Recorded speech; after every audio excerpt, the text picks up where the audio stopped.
Forcing moves are powerful moves in a chess game. If you play a forcing move, then your opponent is forced to respond to that move. That means if you learn properly how to play a forcing move, then you can make your opponent dance to your own tunes. So, what is a forcing move? So forcing moves are checks, captures and threats. When you play one of these moves, the opponent is naturally forced to respond to these kind of moves. And if he doesn't, then either he will lose a lot of material in the game or the game itself. Let's quickly look at an example. Here, white is waiting to capture this free rook on the a6 square, but black doesn't give any time to white to fulfill his dreams because he plays a forcing move. He plays f5 check. Now, although white was eagerly waiting to capture this rook over here, but since black has just given a check to the white king, white is forced to respond. So, white plays king to h4. So, the move f4 was a forcing move. Let's look at another example. Here in this situation, black was eagerly waiting to get his queen to the d2 square so that he can check the white king. But since it was white's turn in the game, white plays a forcing move. So, white plays queen takes queen. Now, the opponent is forced to respond to this move. He cannot play any other move on the board. Ideally, he can play, but if he does, he will simply lose his queen for nothing. For example, if he moves this pawn over here or this pawn over here, then obviously his queen would be gone for free. So that is why black here is forced to capture this queen over here. So therefore, we can say that queen captures queen was a forcing move. Let's look at another example. Both the players here are just in the opening phase of the game. And here white plays knight to d5. Not only attacking black's queen, but also threatening to capture the undefended c7 pawn and thereby forking two of black's pieces. So although black here was thinking of developing his other knight over here or maybe moving this pawn here and thereby developing this bishop, but since white has played knight to d5 and has created a strong threat of attacking the black's queen as well as this undefended c7 pawn, black here is forced to respond to this threat. So therefore black plays queen to d8, not only getting his queen out of attack but also defending this pawn over here. So therefore, we can say that knight to d5 was a forcing move because white created a strong threat and black was forced to respond to it. If black would have ignored this threat, then he would have simply lost his queen. Now, since you have understood what a forcing move is, I have two amazing puzzles for you. Let's see if you can solve both of them.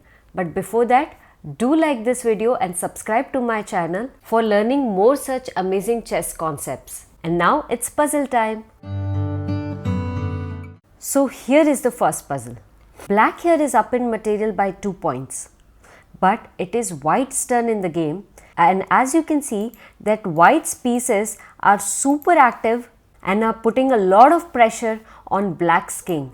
So taking this information, can you find forcing moves for white that will make white win this game?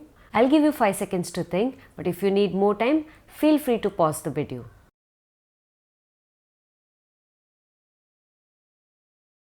So since a forcing move is either a check or a capture or a threat, let's try to see if any one of those moves are possible over here. White can give check with this or with this move, but the winning move is knight to c7 check. Black's king is stuck on this square, and since he doesn't have any squares to escape, black is forced to capture this knight. But after this knight moves on the c diagonal, the e diagonal is wide open here for this e1 rook. So white can now sacrifice another piece with rook takes e7 check. It's a check, so black is again forced to respond. So king takes e7 and now queen to f6 check. King moves to e8 and now rook to d8 or queen to d8 simply finishes off black's game. I hope you were able to solve this puzzle. If not, then it's okay. Try this second one over here. Black here is up in material by 1 point, but white has a winning advantage in the game because white's pieces are putting a lot of pressure on black's king side. So if white is able to find a forcing move, then white can immediately win this game. So can you find the forcing move for white? Your time starts now.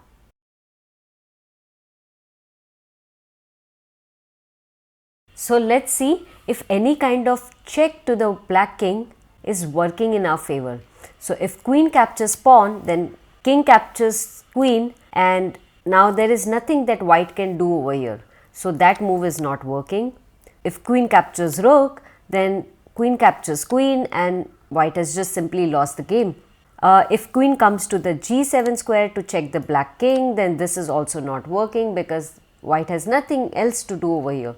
So any kind of check moves is definitely not working here. Any type of captures is also not working in white's favor, as we have already seen. So is there any threat that white can create? Well, since we already know that the back rank of the black is weak and this rook is doing a very good job of protecting this back rank, and this rook is being defended by this queen over here. So if you find a way to get rid of this queen which is protecting the rook of this back rank, then you might have chances of winning the game, and that's what exactly we are going to do. So the forcing move and the winning move over here is rook to e6, attacking the queen. If queen takes rook, then the defender of the back rank would be gone and white will be able to finish off the game with queen takes rook checkmate. Let's go back. So black cannot capture the rook with the queen. What if black captures with his pawn? Well, in that case the f file would be open with two attackers against this black rook and only one defender for this rook. So in that case black's game would be gone. So after pawn captures rook, white can simply play rook takes rook check, queen takes rook is forced because that's the only option, and now queen takes queen would be a checkmate. Let's go back. What if black moves his queen to the d8 square? Well, in that case, white can play rook to g6. Well, what is the idea? Well, the idea is that white is now threatening to checkmate black's king on the g7 square.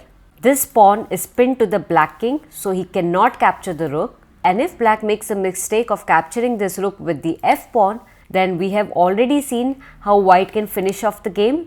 Rook takes rook check, forking black's pieces. Queen takes rook is forced.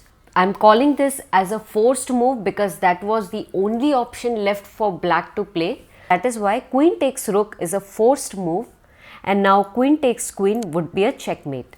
Let's go back.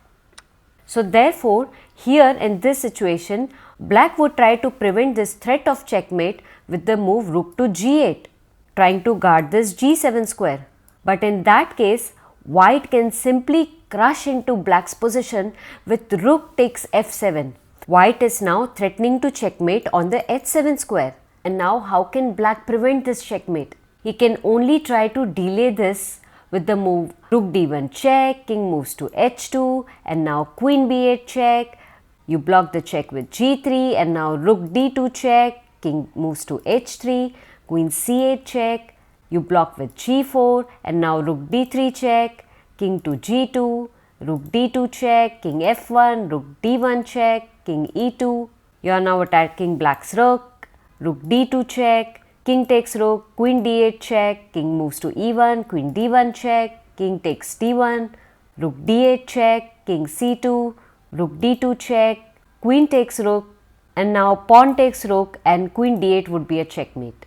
I really hope you learned something new today, and if you did, please support my channel with the super thanks button given below.